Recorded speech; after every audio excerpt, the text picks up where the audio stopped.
Bab 4. Mengenai akal dan kesedihan.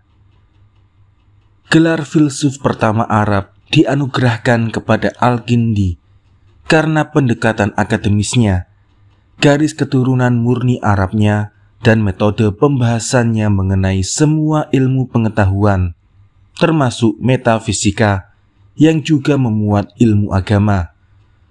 Masa hidup Al-Kindi juga penting untuk dipertimbangkan, meskipun pintu untuk memfilsafatkan agama belum sepenuhnya tertutup ketika itu. Beberapa ilmuwan barat percaya bahwa pada kemudian hari, pintu tersebut akan sepenuhnya tertutup. Tetap terdapat perkembangan golongan konservatif selama abad ke-9. Golongan tradisionalis, begitu mereka menyebutnya, menolak untuk membahas mengenai apapun yang berkaitan dengan Allah. Pembahasan atas Allah dianggap sesat dan di luar batas. Sebagai contoh, ketika ulama tradisional termasyhur Ahmad bin Hanbal 780-855 diberi pertanyaan mengenai Quran, dia menolak untuk menjawab. Dia kemudian berkata bahwa Quran adalah wahyu Allah dan menyarankan bahwa perkara tersebut bukanlah suatu yang boleh didiskusikan. Kelompok lainnya yang disebut sebagai Mu'tazilah juga muncul selama masa hidup Al-Kindi. Menurut banyak ahli sejarah, orang-orang ini meskipun taat beragama, mereka memegang pandangan yang lebih liberal mengenai Tuhan, penciptaan, dan perkara-perkara terkait. Mereka juga lebih terbuka untuk berdiskusi. Al-Kindi tidak selalu setuju dengan pemikiran mereka, namun dia sejalan dengan pandangan mereka bahwa ilmu agama dapat dan harus didiskusikan, bahkan oleh para penganut yang saleh. Al-Kindi pernah menulis bahwa dia mengikuti cara pikir para ahli logika yang kemungkinan besar merujuk pada Mu'tazilah. Kelompok Mu'tazilah membuka teologi untuk didiskusikan dan lebih mengutamakan logika atau penalaran dibanding pemikiran yang hanya mengandalkan prinsip-prinsip agama. Yang mencengangkan bagi para pembaca karya Al-Kindi masa kini adalah konsistensi Al-Kindi. Dalam pembahasan mengenai Tuhan maupun sains, dia menggunakan cara diskusi logis. Jelas, dia telah melakukan segala upaya untuk memadamkan setiap prasangka pribadi dalam usaha menemukan apa yang dia sebut sebagai kebenaran.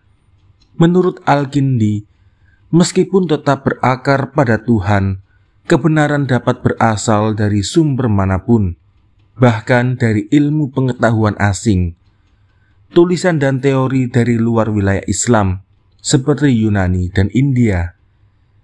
Hanya sedikit ilmuwan pada masa sebelum dan sesudah Al-Kindi yang mampu menerapkan standar konsistensi yang tinggi semacam itu.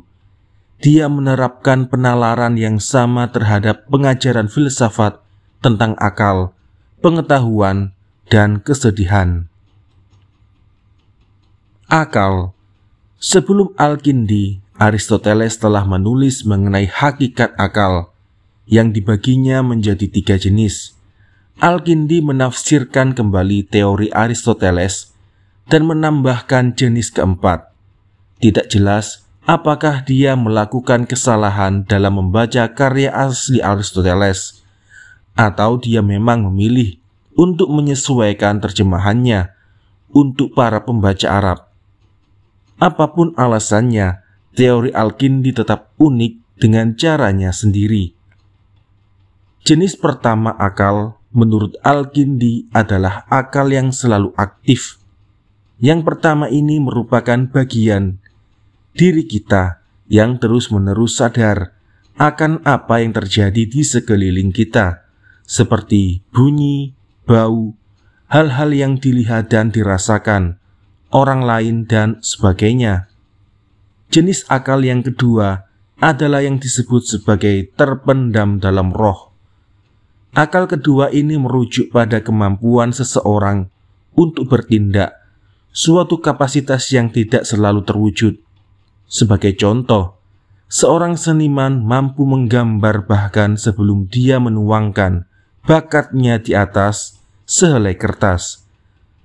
Akal yang ketiga merupakan transisi dari akal kedua ke akal keempat, yaitu ketika seseorang benar-benar menggunakan kemampuan pikirannya untuk melakukan sesuatu, seperti menggambar atau menulis. Di tahap keempat, potensi pikiran tersebut diwujudkan menjadi sesuatu yang nyata dan dapat diindra. Perhatikan bahwa Al-Kindi menciptakan suatu hubungan antara akal seseorang dengan rohnya. Dia percaya bahwa kehidupan dunia adalah sesuatu yang sakral dan bukan hanya alat untuk mencapai kehidupan akhirat. Meskipun hal tersebut juga dia anggap penting, dia juga percaya bahwa tindakan seseorang sangatlah penting dan dapat mempengaruhi tindakan orang lain. Pandangan-pandangan itu sekali lagi menentang prinsip yang dipegang oleh para tradisionalis, karena Al-Kindi mengutamakan individu dan hubungan dengan Tuhan melalui apa yang dia sebut sebagai roh, ketimbang menekankan kepatuhan dan pikiran kelompok. Namun Al-Kindi menjelaskan bahwa tujuan utama filosofinya adalah untuk mengenal Allah. Al-Kindi menyamakan Allah dengan kebenaran. Pengetahuan. Al-Kindi percaya bahwa seluruh umat manusia melihat dunia melalui dua cara, melalui panca indera dan melalui pengetahuan dengan menggunakan akal yang telah disebutkan di atas. Dia memisahkan antara dunia nyata dan dunia yang dapat diciptakan orang dalam pikirannya melalui mimpi atau khayalan. Al-Kindi kemudian memisahkan segala sesuatu yang kita lihat dalam dua kategori. Kategori pertama terdiri atas objek nyata atau yang dia sebut sebagai partikular. Dia menyebut kategori kedua sebagai universal, merujuk pada dunia, mimpi, dan khayalan. Al-Kindi menempatkan nilai lebih pada pengetahuan universal dan intelektual ketimbang pengetahuan partikular. Dia percaya bahwa pengetahuan universal lebih berharga karena memungkinkan orang untuk memahami perkara dan masalah sulit yang belum tentu dapat terjawab oleh pengalaman sehari-hari. Sebagai contoh, dia sering menggunakan apa yang disebut sebagai hukum non-kontradiksi untuk mengubah masalah-masalah metafisika menjadi permasalahan logika. Hukum non-kontradiksi dapat dijelaskan sebagai persamaan matematika antara A ataupun B. Apabila bukan A, maka B. Dalam praktiknya Al-Kindi mengatakan hal-hal seperti, jika alam semesta ini suatu tubuh, maka pilihannya adalah dia tak terbatas atau terbatas. Alam semesta ini tak mungkin tak terbatas, maka alam semesta ini memiliki batas. Seperti yang dikutip oleh Mashhad Al-Alaf. Dia kemudian menyimpulkan bahwa alam semesta tidaklah abadi, melainkan memiliki awal dan tentunya akan memiliki akhir pula. Pendekatan yang berbeda untuk bidang yang berbeda. Meskipun Al-Kindi mempelajari begitu banyak bidang ilmu, dia percaya bahwa setiap bidang membutuhkan metode pembelajaran sendiri yang unik. Menurut Mashhad Al-Alaf, dia menulis, kita seharusnya berfokus pada apa yang diperlukan bagi masing-masing ilmu. Jangan mengejar kemungkinan dalam ilmu matematika, jangan mencari sensasi atau pemberian contoh dalam ilmu metafisika, jangan mencari generalisasi konsep dalam prinsip-prinsip ilmu fisika, Jangan pula mencari pembuktian dalam retorika maupun pembuktian pada prinsip-prinsip pembuktian. Apabila kita mematuhi aturan tersebut, maka pencarian ilmu yang dikehendaki akan dipermudah. Tapi jika tidak mematuhinya, kita akan kehilangan tujuan pencarian ilmu dan kita akan sulit melihat tujuan-tujuan kita. Metode yang dia terapkan tampaknya mempan. Al-Kindi mampu menganalisis informasi mengenai bahasa, fisika, matematika, dan metafisika, semuanya dalam waktu bersamaan.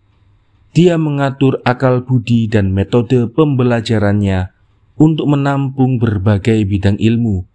Dalam melakukannya, dia malah jadi membantu menetapkan batas bidang-bidang tersebut.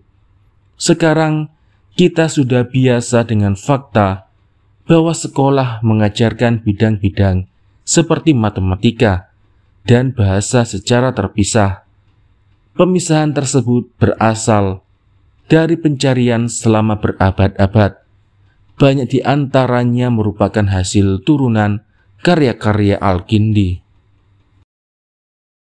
Mengenai cara menghalau kesedihan, Al-Kindi juga mengajarkan dan menulis mengenai bidang etika yang merupakan disiplin filsafat terkait dengan moral dan kewajiban. Hanya satu karyanya mengenai etika yang masih ada dalam bentuk lengkap sekarang. Karya itu berjudul Fi al-Hila Lidaf al-Ahzan, mengenai cara menghalau kesedihan. Dalam karya itu, tanpa rasa takut akan serangan dari kelompok tradisionalis maupun pemerintah, suara Al-Kindi yang optimis dan cerdas bergema dengan lantang. Dia meyakini bahwa kesedihan berasal dari 3 hal: hasrat untuk memiliki sesuatu yang tak dapat atau sulit dicapai, timbulnya pengharapan akan hal-hal yang ingin dimiliki tersebut, lalu kemudian apa yang terjadi pada kita ketika hal-hal tersebut hilang atau tak pernah tergapai. Hal-hal di kasus ini dapat merujuk pada benda maupun orang lainnya. Contohnya, seseorang bisa saja menginginkan sepeda baru atau hubungan baru dengan orang lain. Ketika benda atau orang tersebut hilang maupun tak tergapai, buahnya adalah kekecewaan. Untuk menghindari kesedihan, Al-Kindi menyarankan agar hanya memberi nilai terhadap hal-hal yang sungguh-sungguh penting bagi kita. Kita harus berjuang untuk mengekang hasrat kita dalam rangka memelihara apa yang dia sebut keseimbangan rohani. Dia menempatkan nilai lebih pada manusia, gagasan, dan agama ketimbang kekayaan berupa benda. Untuk menggambarkan inti gagasannya, dia menceritakan kisah lama mengenai Kaisar Roma, Nero, 37-68 Masehi. Nero mendambakan tenda yang mewah sebagai tempat bernaung, mengingat pentingnya tenda di kebudayaan Arab pada saat itu. Maka tenda itu bisa diibaratkan seperti rumah mewah pada zaman sekarang. Ketika Nero mengutarakan keinginannya atas benda tersebut, seorang filsuf berkata, "Jika kelak engkau kehilangan tenda itu, maka engkau takkan mampu menggantikannya lagi. Engkau akan menjadi luar biasa sedih karena ketidakmampuanmu dalam meraih hal yang mustahil akan tampak nyata." Nero mengabaikan saran si filsuf dan dengan susah payah akhirnya berhasil memboyong tenda tersebut dengan kapal. Kapal tersebut karam dan dikisahkan bahwa Nero begitu tertekan oleh rasa sedih hingga akhirnya meninggal. Pelajaran yang dapat dipetik dari kisah yang diceritakan Al-Kindi adalah bahwa kita harus mencoba menguasai hasrat untuk memiliki hal-hal duniawi. Dalam pelajaran lain, Al-Kindi membagi kisah tentang seorang pemimpin Yunani, Alexander Agung 356 sampai 323 sebelum Masehi. Tak lama sebelum Alexander wafat, Al-Kindi bercerita bahwa Alexander menulis surat kepada ibunya, memberitahu bahwa bila dia kelak meninggal, ibunya harus mengadakan pesta besar dan hanya mengundang orang-orang yang belum pernah mengalami duka dan rasa sedih. Ketika Alexander meninggal, ibunya mengirimkan undangan dengan persyaratan sesuai permintaan Alexander. Tak ada seorang pun yang datang. Ibunya lalu belajar bahwa setiap orang pasti pernah mengalami duka dan kesedihan pada hidup mereka. Pelajaran itulah yang hendak Alexander ajarkan pada ibunya, dan itu juga yang hendak diajarkan Al-Kindi kepada para pembacanya.